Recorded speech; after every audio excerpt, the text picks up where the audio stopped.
Salam jumpa kembali, kita bertemu kembali saudara di dalam acara Reform Legacy Academy.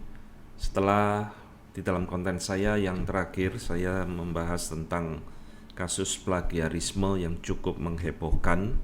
Kalau saudara belum melihat, silakan dilihat. Di situ ada 2 seri, di mana saya menjelaskan ada seseorang yang memplagiat begitu banyak khotbah saya di dalam YouTube channel saya.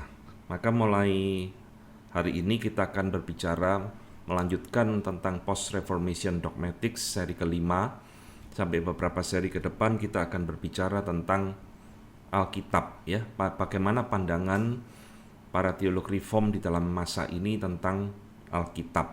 Nah, kita hari ini akan memulai tentang The Bible as the Word of God, Alkitab sebagai firman Allah.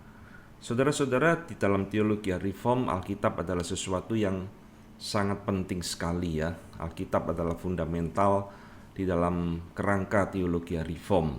Nah, itulah sebabnya hari ini kita akan memulai mempelajari bagaimana sih pandangan para teolog reform di dalam era ini tentang Alkitab itu sendiri. Kita akan melihat, saudara, yang pertama, bagaimana pandangan para teolog reform di dalam masa ini tentang kitab suci, ya, scripture, sebagai firman Allah sekaligus sebagai principium cognoscendi. Saudara, istilah principium cognoscendi ini pernah saya jelaskan di dalam pertemuan yang berikutnya, yang lalu, ya. Kalau saudara belum lihat, saudara bisa melihat. Ada 2 istilah, saudara, yang penting di dalam susunan kerangka teologi reform pada masa post-reformation ini, ya. Istilah itu adalah principium cognoscendi dan principium essendi, ya. Foundation of knowledge, cognoscendi, dan foundation of being, ya, principium essendi. Saudara, 2 istilah ini tidak dapat dipisahkan, ya, di dalam pengertian kita mau membangun sebuah teologi di dalam pemikiran teologi reform. Tapi pertanyaannya adalah, saudara, mana di antara 2 prinsip ini, 2 principium ini yang lebih penting di antara keduanya? Nah, jawaban dari Richard Muller di dalam bukunya yang sering saya kutip, menurut saya adalah jawaban yang bijaksana sekali, ya. Bahwa dia mengatakan bahwa 2 fondasi ini, keduanya itu adalah satu keharusan. Sebab tanpa Allah, yaitu principium essendi, ya, yaitu Allah sendiri, tanpa Allah tidak mungkin ada firman tentang dirinya. Tidak mungkin akan muncul satu teologi, ya. Demikian juga tidak mungkin tanpa scriptural revelation, ya, atau pewahyuan kitab suci, yaitu principium cognoscendi, yaitu firman Allah, maka tidak mungkin ada firman Allah yang genuine, ya, yang asli, yang berotoritas tentang Allah.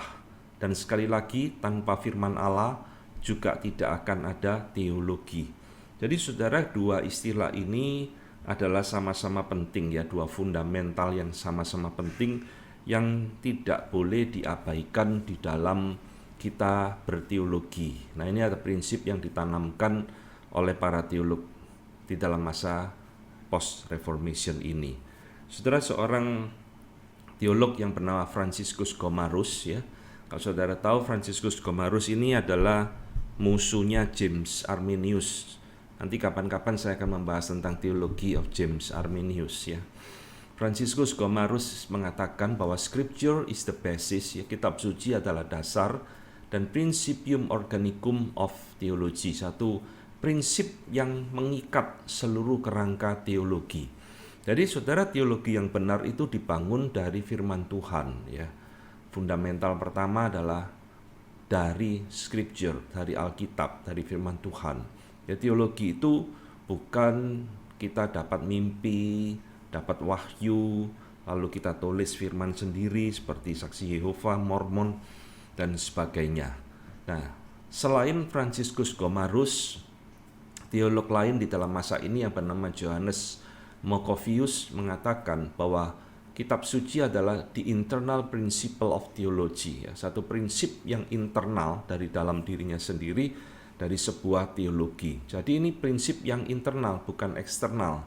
bukan dari luar diri firman Tuhan, tetapi secara internal teologi itu dibangun dari firman Allah itu sendiri ya. Bahkan di dalam buku Leiden Synopsis itu memakai 3 istilah untuk menjelaskan kitab suci sebagai principium cognoscendi. Yang pertama dikatakan kitab suci adalah satu instrumen ya, satu sarana. Kedua, Alkitab atau kitab suci adalah foundation, principium. Dan ketiga, kitab suci adalah ground ya, jadi dasar ya. Ini agak mirip ya, foundation dengan dasar, tapi dibedakan oleh Leiden Synopsis. Jadi saudara, ini pentingnya ya, bahwa di dalam kerangka teologi post reformation mereka itu tetap meneruskan, tetap menjaga prinsip-prinsip yang telah diajarkan pada masa reformasi baik oleh Luther, Calvin, Zwingli dan sebagainya ya. Jadi di dalam masa reform ortodoksi ini menurut Richard Muller, mereka para teolog di dalam masa ini sangat menjaga apa yang sudah diberikan dan diwariskan oleh para reformator. Ya, di dalam materi ini kita tidak mengulang lagi tentang doktrin Alkitab ya saudara, tetapi saya akan menjelaskan secara historical theology apa pentingnya dan pemahaman mereka para teolog di dalam masa ini tentang Alkitab. Hal pertama saudara, apa yang dipegang oleh para teolog reform ortodoksi atau post reformation ini tentang Alkitab? Yang pertama, mereka percaya bahwa kitab suci ini di atas tradisi dan gereja ya. Jadi ini kebalikan dengan gereja Roma Katolik yang menganggap bahwa gereja itu di atas kitab suci dan tradisi itu sejajar dengan kitab suci.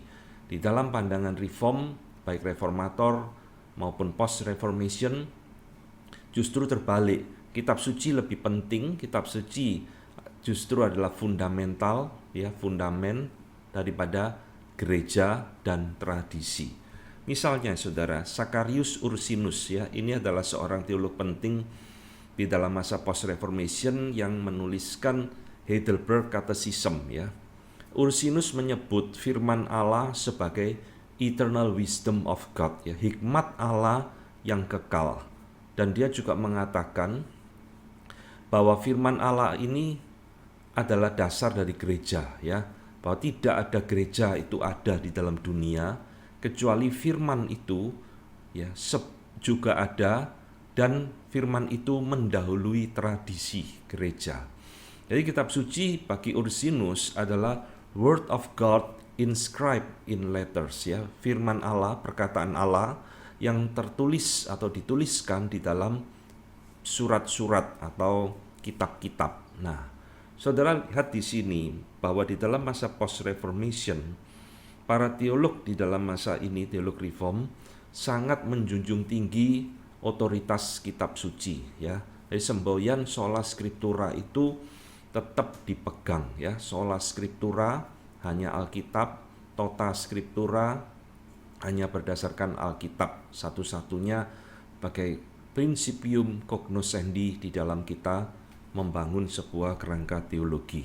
Jadi bukan karena tradisi gereja, bukan karena otoritas gereja, tapi teologi yang benar harus kembali ke firman Tuhan ya.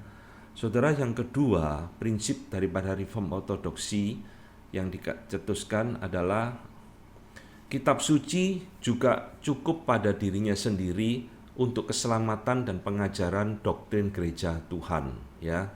Jadi kitab suci atau Alkitab kita itu cukup pada dirinya sendiri untuk mengajarkan tentang keselamatan dan juga untuk mengajarkan doktrin kepada jemaat. Artinya ini prinsip yang disebut dengan sufficiency of scripture ya, kecukupan dari kitab suci. Jadi kitab suci ini tidak tergantung lagi kepada gereja, tidak lagi tergantung kepada hamba Tuhan, tidak lagi tergantung kepada tradisi-tradisi gereja, karena di dalam teologi reform percaya Tuhan sudah memberikan kitab suci yang lengkap pada dirinya sendiri, yang cukup untuk menuntun manusia berdosa mengenal Allah yang benar di dalam Yesus Kristus, untuk keselamatan, untuk pengajaran bagi gereja, ya, doktrin dan sebagainya.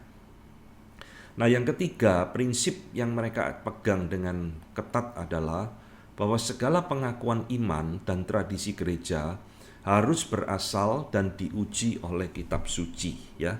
Jadi saudara, ada satu pemikiran yang keliru ya tentang teologi reform ini, bahwa banyak orang berpikir teologi reform ini menolak tradisi gereja, saudara. Nah, ini satu pandangan yang salah, ya. Teologi reform tidak menolak tradisi gereja selama tradisi gereja tersebut berasal dari firman Tuhan, tidak bertentangan dengan firman Tuhan, dan diuji kebenarannya juga oleh firman Tuhan, ya.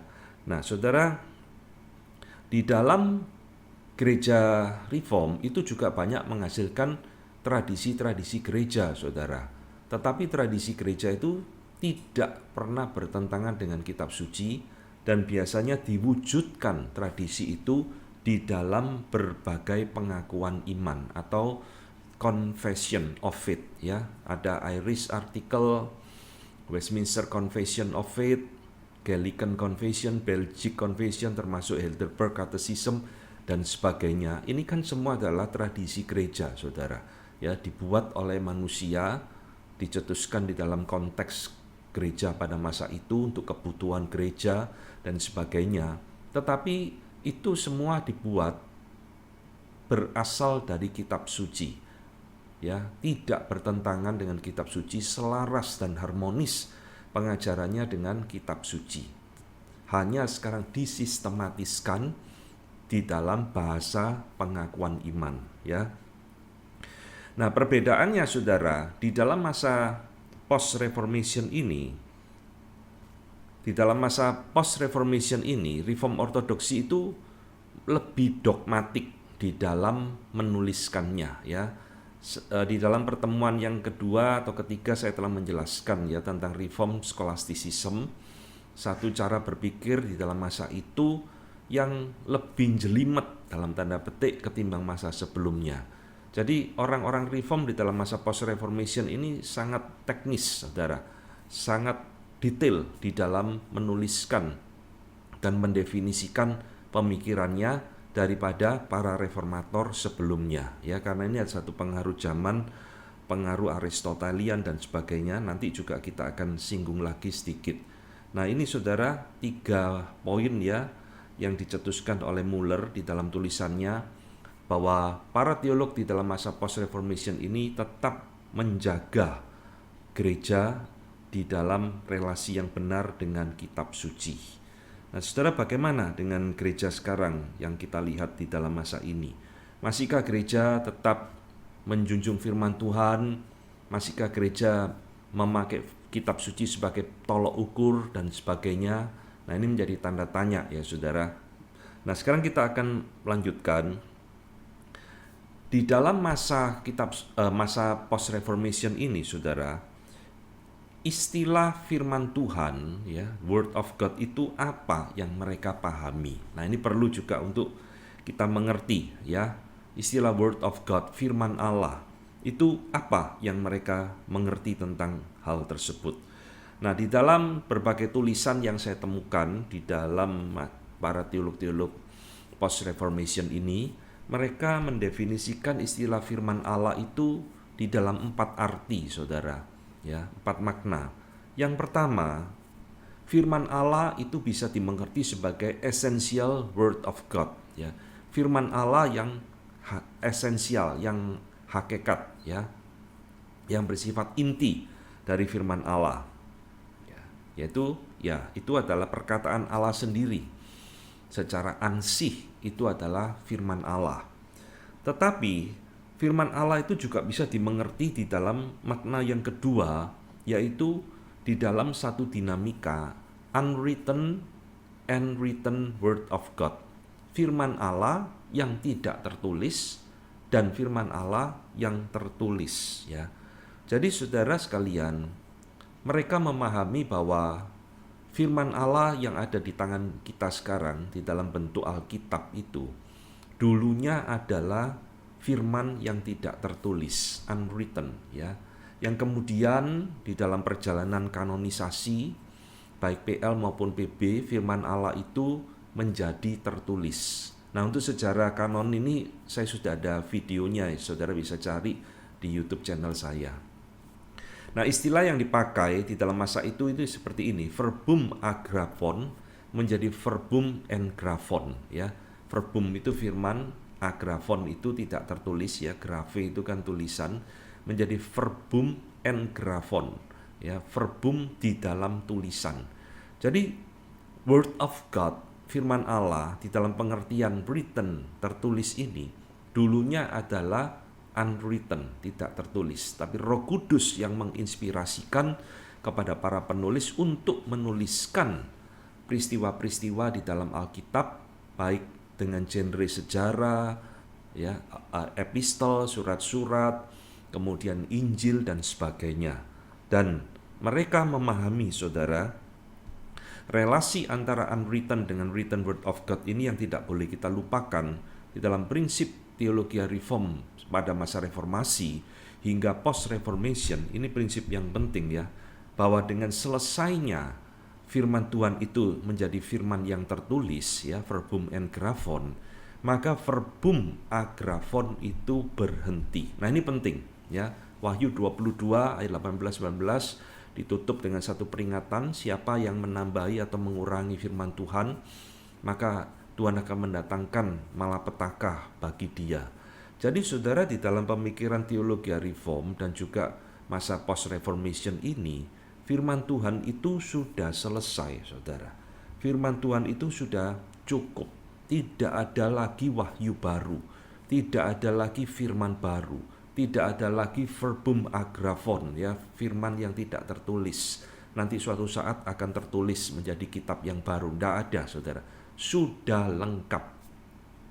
Jadi kita percaya inspirasi di dalam makna closed system, bukan open system. Sudah tertutup, sudah selesai. Nah, ini yang harus diingat di dalam diri kita, saudara. Jadi saudara jangan percaya lagi ada hamba Tuhan yang mengaku mendapat firman baru, wahyu baru, nubuatan baru, penglihatan baru, pendengaran baru, yang mengklaim diri itu adalah dari Tuhan. Ya, itu sudah tidak ada, saudara. Itu pasti adalah nabi palsu. Ketiga, saudara, firman Allah dipahami di dalam makna ketiga oleh para post-reformation theologian adalah immediate and mediate word of God. Firman Allah yang langsung, immediate, ya, tanpa pengantara, immediate, atau mediate, pakai pengantara, pakai sarana. Nah, maksudnya apa? Mereka membedakan dua istilah ini di dalam pengertian secara aplikatif adalah immediate word of God itu adalah kitab suci itu sendiri, ya. Sedangkan mediate word of God itu adalah firman Allah yang disampaikan melalui sebuah sarana, salah satunya adalah khotbah, ya, sermon. Jadi saudara, pertanyaannya, apakah khotbah itu adalah firman Tuhan? Ya, kalau khotbah itu menjelaskan firman Tuhan, khotbah itu tidak bertentangan dengan firman Tuhan, ya, kitab suci, artinya khotbah itu justru membangun dan didasarkan dari kitab suci, ya, kita boleh mengatakan khotbah itu adalah mediate word of God, firman Allah yang melalui sebuah sarana diuraikan melalui sebuah khotbah yang menjelaskan kitab suci itu sendiri. Ya, ini pengertian yang ketiga tentang firman Allah, ya, mediate dan immediate word of God. Yang keempat, saudara, ternyata beberapa penulis di dalam masa ini itu membedakan antara external word of God dengan internal word of God. Firman Allah yang di luar, eksternal, dan firman Allah yang di dalam, internal. Maksudnya apa? Nah, ini, ya. Ini adalah berkaitan dengan objektif dan subjektif. Jadi saudara, firman Allah jika kita lihat secara objektif, ya, pada dirinya sendiri, firman Allah itu, ya, Alkitab, kitab suci sebagai dasar teologi, maka itu kita sebut external word of God. Jadi firman itu ada di luar diri kita, kan? Alkitab itu kan di luar diri kita. secara objektif, ya. Sebagai satu benda, dia adalah buku tulisan, dia adalah external word of God yang menjadi dasar teologi. Tetapi firman ini juga bisa kita pahami sebagai internal word of God, saudara. Firman Allah yang ada di dalam diri kita, yang kita imani, yang kita percayai, ya, yang kita jadikan sandaran. Nah, secara subjektif itu disebut dengan internal word of God, karena kita menyimpan firman itu, memahami firman itu di dalam hati dan pikiran kita. Ya, jadi ini adalah perbedaan-perbedaan, ya, istilah-istilah, 4 istilah yang dipakai di dalam masa ini untuk menjelaskan tentang firman Allah. 4 pengertian tentang firman Allah, ya. Nah, saudara, kita sekarang ini hidup di dalam zaman satu gereja, ya, zaman abad ke-20 ini yang sudah tidak peduli dengan hal beginian, ya. Firman Tuhan seringkali hanya dianggap sebagai jimat, sebagai mantra, dan kita tidak lagi memikirkan secara benar-benar apa itu firman Allah bagi hidup kita, ya. Nah, sekarang di dalam pengertian ketika kita membahas tentang kitab suci ini, saudara-saudara, mengapa kitab suci ini diberikan kepada kita, ya? Mengapa kitab suci ini diberikan kepada kita sebagai satu wahyu bagi orang percaya, ya. Jadi kita akan berbicara tentang kebutuhan wahyu atau revelation dan kitab suci, ya. Saudara-saudara sekalian, sebelum kita menjelaskan mengapa kita membutuhkan kitab suci, kita harus tahu apa itu wahyu, ya. Apa itu revelation? Saudara, revelation artinya penyingkapan, ya, pengungkapan. Jadi di dalam teologi, revelation itu dikaitkan dengan penyingkapan diri Allah kepada manusia, supaya manusia yang berdosa ini bisa mengenal Allah yang benar. Ya, karena di dalam dosa, pertemuan terakhir saya membahas tentang natural theology dengan supranatural theology, ya. Ternyata natural theology dari alam, dari cara berpikir kita, rasio manusia tidak cukup, saudara, dan tidak akan pernah bisa membawa kita mengenal Allah yang benar. Nah, itulah sebabnya kita membutuhkan wahyu yang kedua, di mana Allah menyatakan dirinya kepada kita, ya. Seorang teolog bernama Daniel Wittenbach, ya. Ini semua teolog yang saya kutip ini adalah orang-orang yang hidup di dalam masa post-reformation, ya. Daniel Wittenbach mengatakan apa itu wahyu atau revelation, yaitu ketika Allah membuat dirinya itu dikenal kepada manusia, ya, secara khusus, bahwa manusia tidak bisa mengenal dia by the power of his intellect, melalui kekuatan pikirannya sendiri, or by the nature of his soul, atau melalui sifat alami dari jiwanya, tidak bisa. Maka inilah yang disebut dengan revelation, ya. God makes known to us. Allah menyatakan dirinya kepada manusia. Saudara-saudara, ini yang tadi saya singgung, ya. Mengapa Allah harus menyatakan dirinya kepada manusia? Bukankah tadi saya katakan Allah sudah menyatakan dirinya melalui ciptaan, ya. Mazmur 19, Roma pasal 1, langit menceritakan kemuliaan Allah dan sebagainya. Saudara, ini sebabnya adalah faktor dosa, ya. Jadi pemikiran para teolog reform ortodoksi dalam hal ini tuh sama, mereka tetap berpikiran seperti pendahulu mereka karena faktor dosa dan faktor keterbatasan manusia. Inilah menjadi alasan mengapa kitab suci itu diberikan kepada kita, Alkitab, ya, diberikan kepada kita karena sekali lagi manusia sudah jatuh di dalam dosa, dan di dalam dosa manusia tidak akan pernah menemukan Allah kecuali Allah yang menyatakan dirinya kepada kita, ya. Saudara-saudara, ini yang ditegaskan kembali oleh Francis Turretin, ya. Francis Turretin mengatakan bahwa gereja selalu percaya bahwa pewahyuan melalui firman Allah itu berdiri secara absolut, dan itu ada satu keharusan bagi manusia untuk keselamatannya. Nah, ini ya. Jadi ini satu keharusan saudara bagi manusia untuk kepentingan keselamatannya, mengenal Allah, bahwa tidak ada jalan lain, tidak ada sarana lain manusia bisa mengenal Allah kecuali Allah itu mewahyukan dirinya melalui kitab suci, Alkitab, supaya manusia mengenal Allah yang benar melalui Yesus Kristus dan memperoleh keselamatan di dalamnya. Nah, Francis Turretin di dalam bukunya saudara, dia membedakan dua cara Allah, ya. Ini yang kembali tadi kita ulang berkali-kali, ya. School of Nature dengan School of Grace. School of Nature ini ya natural theology, saudara, ya, sekolah melalui alam, ya. Kita melihat alam, kita tahu Allah itu ada penciptanya, tapi kita tidak bisa mengenal siapa itu. Maka kita membutuhkan School of Grace, di mana School of Nature itu menyatakan what God is, ya, what. Tetapi School of Grace menyatakan who God is, siapa Allah itu. Jadi ini ada dua cara yang Tuhan pakai di dalam sejarah umat manusia untuk memperkenalkan dirinya kepada kita. School of Nature, natural theology, itu sebelum manusia jatuh di dalam dosa.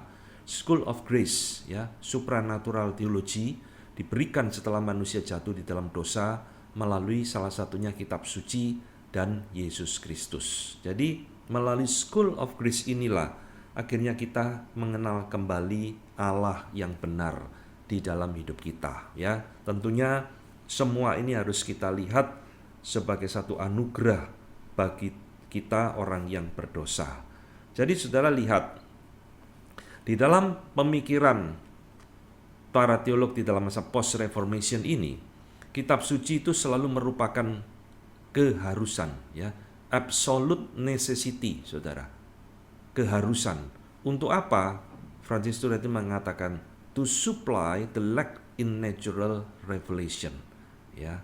Jadi untuk menopang, ya, melengkapi apa yang kurang di dalam pewahyuan alam, School of Nature, sekaligus untuk menyatakan misteri kehendak Allah bagi keselamatan kita. Nah, inilah saudara pemahaman mereka, ya, tentang mengapa kita itu membutuhkan wahyu Allah, mengapa kita membutuhkan kitab suci di dalam hidup kita.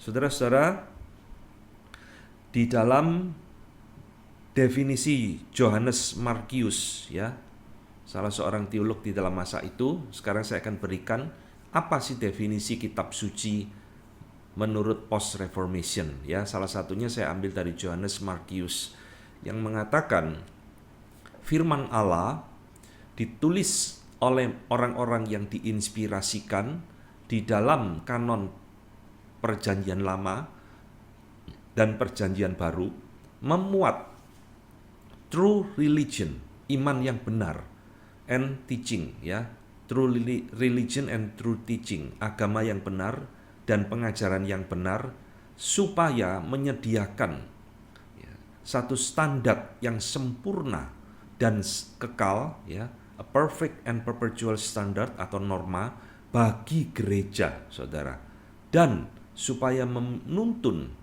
mereka, umat Tuhan, kepada keselamatan yang sejati bagi kemuliaan Allah. Jadi ini definisi kitab suci. Apa sih kitab suci itu? Kitab suci adalah firman Allah yang dituliskan oleh orang-orang yang diinspirasikan oleh Roh Kudus di dalam PL dan PB, yang isinya adalah true religion and true teaching, ya, supaya melalui Alkitab ini sekali lagi kita itu mengenal Allah yang benar, keselamatan di dalamnya, dan sekaligus di dalam Alkitab ini menjadi satu standar pengajaran yang sempurna bagi gereja. Jadi saudara-saudara, ini ada satu kepentingan Alkitab, ya, bagaimana mereka menilai Alkitab itu kitab suci dengan demikian tinggi, ya. Nah, sekarang kita lihat hal ini mungkin sudah luntur di dalam banyak gereja, saudara. Ya, Alkitab hanya dianggap sebagai buku biasa, ya, tidak ada sesuatu kesungguhan untuk mempelajarinya, tidak ada satu gairah untuk mempelajari firman Tuhan. Kita hanya membaca Alkitab ya pada waktu kita di gereja, dan kita tidak merasa Alkitab ada satu kebutuhan bagi kita ya. Nah, sekarang inilah yang akan kita bahas. Kepentingan kitab suci di dalam masa post reformation ya. Saya akan ambilkan salah satu pemikiran dari seorang teolog yang bernama Amandus Paulanus ya.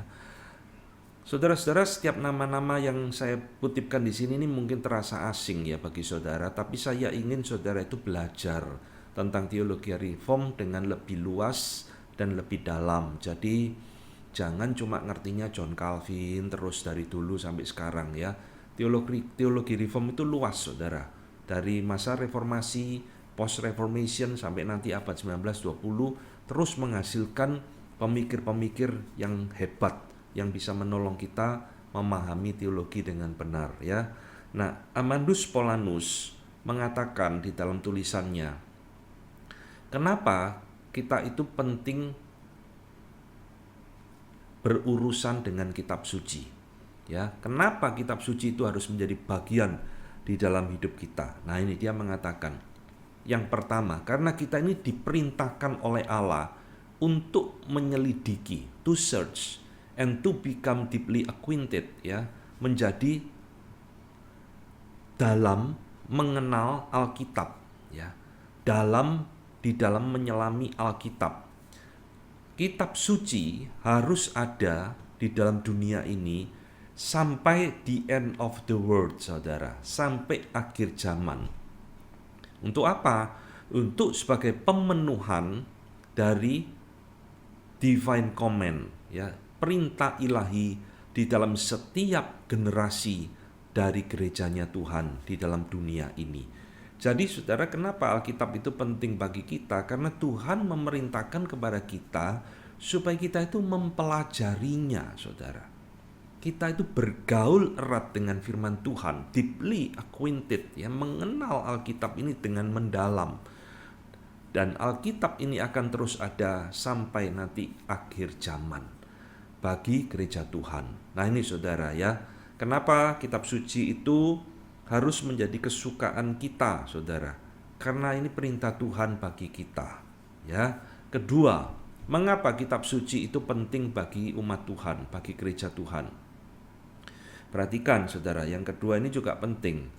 Amandus Paulanus mengatakan, sebab di dalam kitab suci itu mengandung pengajaran-pengajaran yang dibutuhkan bagi gereja, di mana tanpa pengajaran itu gereja tidak mungkin akan bisa berfungsi dengan baik. Saudara lihat ya, fungsinya gereja itu apa sih saudara sebenarnya? Saudara pernah mikir enggak? Saudara ke gereja bertahun-tahun bahkan berpuluh tahun beribadah, bahkan mungkin saudara jadi majelis atau bahkan saudara jadi hamba Tuhan.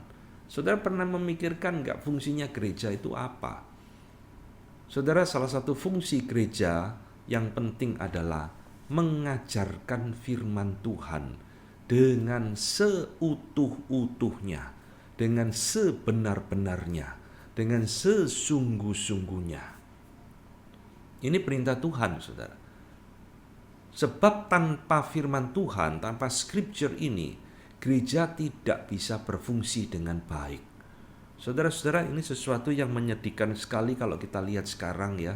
Gereja tidak lagi suka mengadakan PA, gereja tidak lagi suka seminar teologi, lebih senang seminar keuangan, saudara ya. Seminar hal-hal yang tidak perlu ya, seminar pajak, seminar keuangan, seminar dan macam-macam keterampilan memasak dan sebagainya, dan mengabaikan firman Tuhan. Itulah sebabnya saudara, di dalam masa pelayanan saya melihat begitu banyak gereja mengalami konflik, perpecahan dan sebagainya, karena banyak yang jadi majelis tidak mengerti firman Tuhan. Mereka memimpin gereja seperti memimpin perusahaan, dan salah satu penyebabnya karena gereja sendiri juga tidak pernah mendidik jemaat untuk mengerti firman Tuhan dengan baik. Nah, ini peringatan bagi kita semua ya. Jadi kitab suci itu berisi pengajaran yang diperlukan bagi gereja. Ketiga, Paulinus mengatakan kenapa kitab suci itu penting bagi gereja dan bagi umat Tuhan. Dia mengatakan kitab suci itu sekarang menjadi tertulis, ya, yang tadi saya katakan verbum and graphon, itu menjadi tertulis bagi kita sebagai the firm and certain cause of faith, sebagai fondasi dan penyebab dari iman, ya, terjemahan literalnya seperti itu. Jadi scripture ini penting bagi kita untuk urusan iman kita, saudara, kerohanian kita. Untuk apa Alkitab ini akhirnya dijadikan sebuah buku oleh Tuhan, tertulis, supaya bisa diwariskan dari generasi ke generasi untuk apa? Berkaitan dengan kerohanian kita, mempertobatkan kita, menumbuhkan iman kita, ya, menguatkan kita dalam pergumulan hidup dan sebagainya. Nah, ini yang ketiga, ya. Dan yang keempat, Paulinus mengatakan, tanpa kitab suci kita tidak akan pernah tahu kebenaran-kebenaran doktrinal, ya, heavenly doctrine. Tanpa kitab suci kita tidak akan pernah mengetahui heavenly doctrine, saudara. Tidak juga kita akan bertahan diri kita atau bebas dari kesalahan, dari barbarisme. Ya, dari barbarisme itu maksudnya dari perbuatan-perbuatan yang jahat di mata Tuhan atau dari dosa. Tanpa kitab suci, kita juga tidak akan pernah tahu bagaimana kita instruct ourselves in holy living, ya, menuntun diri kita di dalam hidup yang kudus. Dan tidak ada, tanpa kitab suci kita juga tidak akan memiliki dasar yang kuat di dalam penghiburan di dalam hidup ini. Jadi saudara lihat, ya, kitab suci ini diberikan kepada kita supaya kita itu mempelajari, karena di dalamnya itu begitu banyak heavenly doctrine, doktrin Trinitas, doktrin tentang Kristus, doktrin tentang Roh Kudus. Dan saudara juga lihat gereja kan banyak kacau balau di dalam hal doktrinal karena tidak sungguh-sungguh mau belajar Alkitab dengan baik, ya. Alkitab adalah penuntun kita dari kesalahan, dari perbuatan-perbuatan dosa. Alkitab itu menuntun kita kepada hidup yang kudus. Ini yang dikatakan di dalam 2 Timotius 3:16, ya. Segala tulisan yang diilhamkan atau dinafaskan Allah berguna untuk mendidik orang dalam kesalahan, ya, memperbaiki kelakuan dan sebagainya. Dan Alkitab, kitab suci itu juga menjadi sarana yang Tuhan berikan kepada kita supaya kita ini menjadi penghiburan di dalam hidup kita, ya. Saudara tahu, ya, hidup dalam dunia ini penuh pergumulan, penuh air mata. Siapa yang menghibur kita? Tuhan. Dari mana Tuhan menghibur kita? Dari firman-Nya. Nah, ini yang harus kita ingat. Yang kelima, saudara. Nah, ini, ya. Paulinus mengatakan kenapa kitab suci penting bagi gereja dan bagi umat Tuhan. Nah, ini karena tujuannya adalah untuk keberadaan gereja secara universal, dan di dalam tugas atau fungsi Alkitab itu sebagai instruction in faith and piety, di dalam iman dan kekudusan, ya, kesalehan hidup, dan pengajaran kebenaran, dan sebagai hakim di dalam doctrinal kontroversi. Nah, ini, ya, the finis proximus of scripture, ya. Kira-kira fungsi akhir atau fungsi utama dari kitab suci adalah dua hal, yaitu doctrinal dan judicial. Jadi di dalam poin kelima ini Paulinus mengatakan kepada kita, Alkitab itu penting, ya, selain untuk menuntun kita hidup saleh di hadapan Tuhan sebagai satu pengajaran heavenly doctrinal dan sebagainya, Alkitab itu juga sebagai hakim di dalam doctrinal kontroversi. Jadi kalau di dalam sebuah gereja terjadi konflik, ya, perbedaan doktrin, kadang-kadang itu bisa terjadi, maka firman Tuhanlah yang menjadi hakimnya. Ya, pandangan mana yang lebih tepat? Pandangan mana yang lebih mendekati Alkitab? dan sebagainya, ya. Jadi doctrinal and judicial, hal-hal yang berkaitan dengan kontroversi. Saudara-saudara, itulah sebabnya ya, kalau ada konflik di dalam gereja tentang satu pengajaran doktrin, itu harus diselesaikan secara internal. Tidak boleh pakai hukum, ya, polisi. Itu sesuatu yang Tuhan tidak kehendaki. Di dalam Korintus Paulus mengatakan, jangan mencari keadilan di dalam diri orang-orang yang tidak percaya.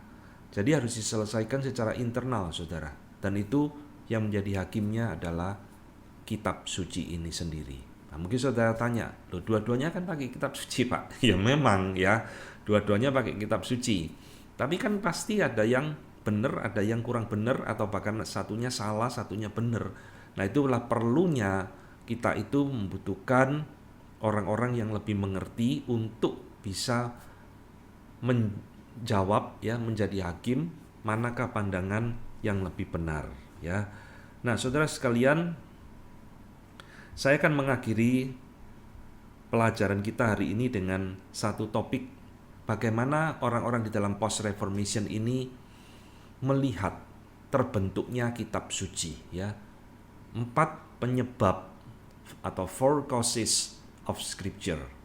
4 penyebab kitab suci, sehingga kitab suci itu bisa terbentuk dan ada di tangan kita sekarang. Bagaimana ini terjadi, ya? Ini tentunya secara singkat dan di dalam perspektif post-reformation.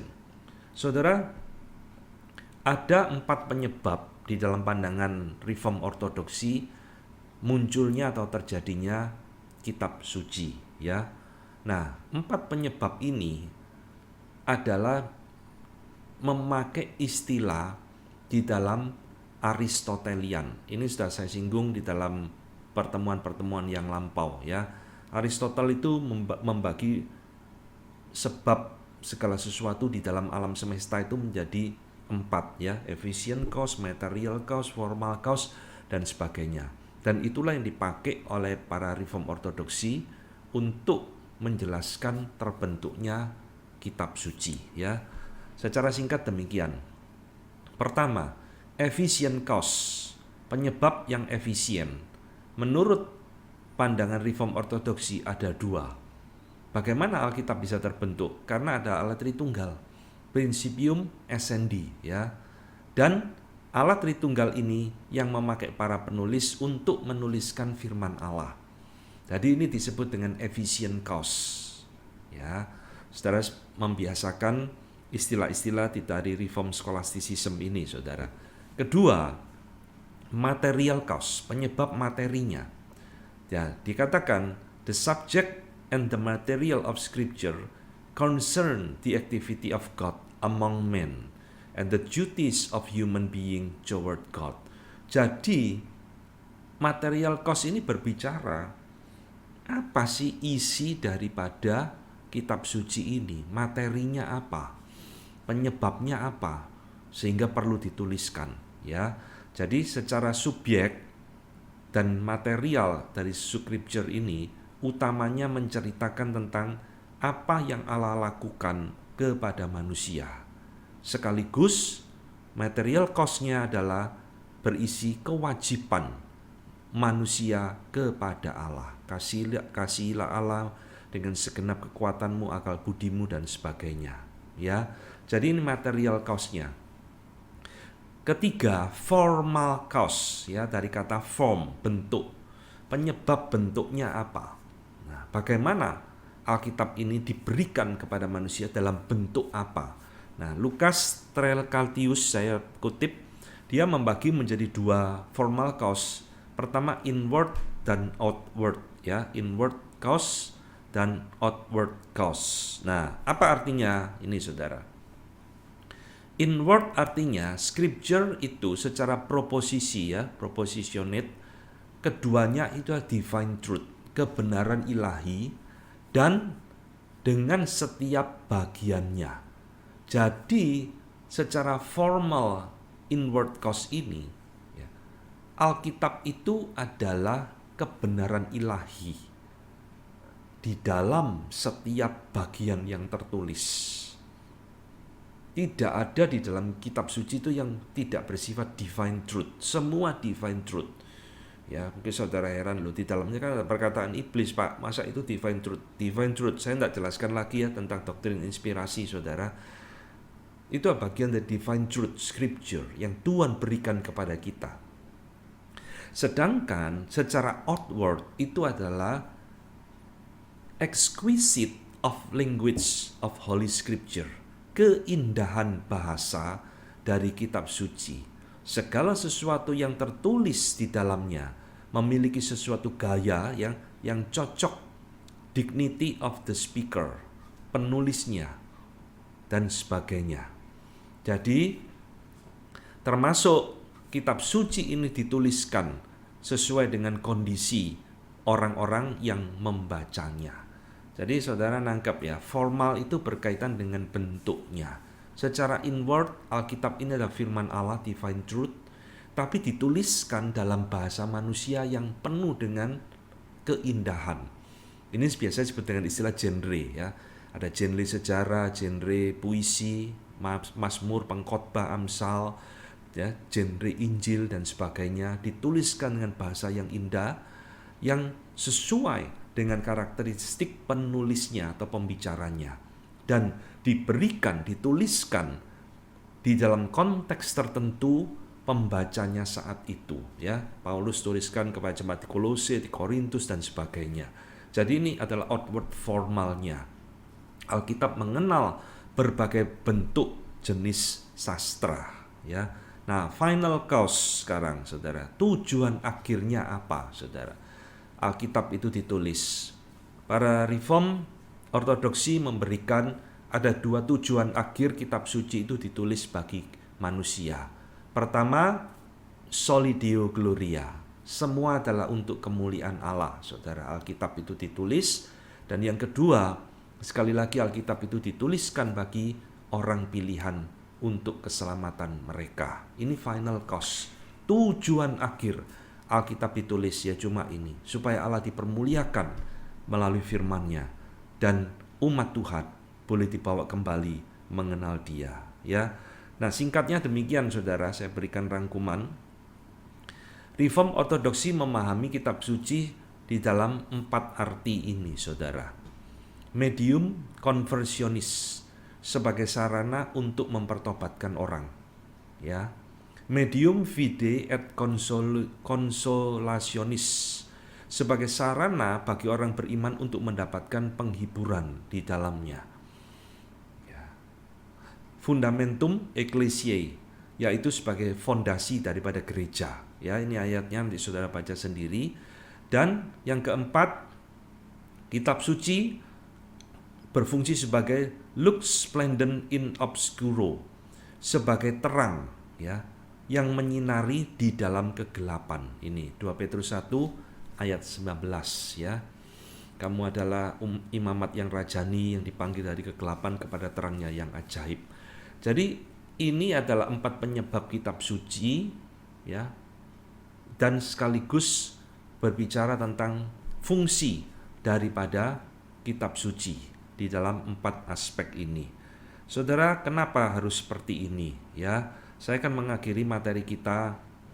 Saya mengutip kembali perkataan Richard Muller yang penting untuk saya bagikan kepada saudara. Kenapa para reform ortodoksi dari awal tadi pelajaran kita hari ini sampai akhir membagi ya dengan cermat fungsi dari kitab suci, mengapa membutuhkan kitab suci?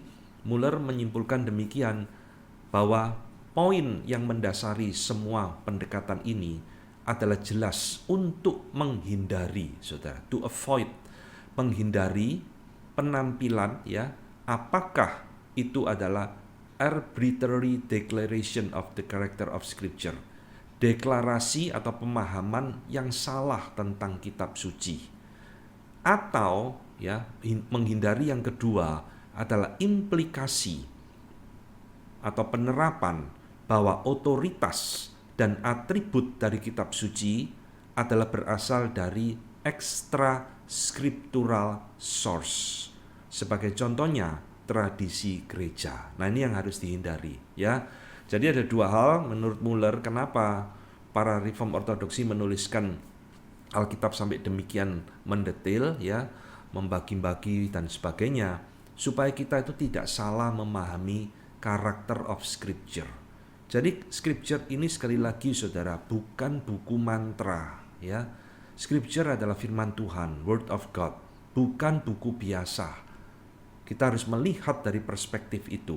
Kedua, kita juga harus mengerti bahwa otoritas daripada kitab suci ini bukan berasal dari luar dirinya, ya, extra scriptural source seperti dari gereja atau dari tradisi tetapi otoritas kitab suci itu berasal dari dirinya sendiri, ya. Nah, ini yang harus kita ingat baik-baik. Pada pelajaran berikutnya kita akan melihat bagaimana Reform Ortodoksi memahami tentang inspirasi dari Alkitab, ya. Hari ini kita sampai di sini. Semoga pelajaran hari ini boleh memberikan pencerahan dan menjadi berkat bagi saudara sekalian. Amin.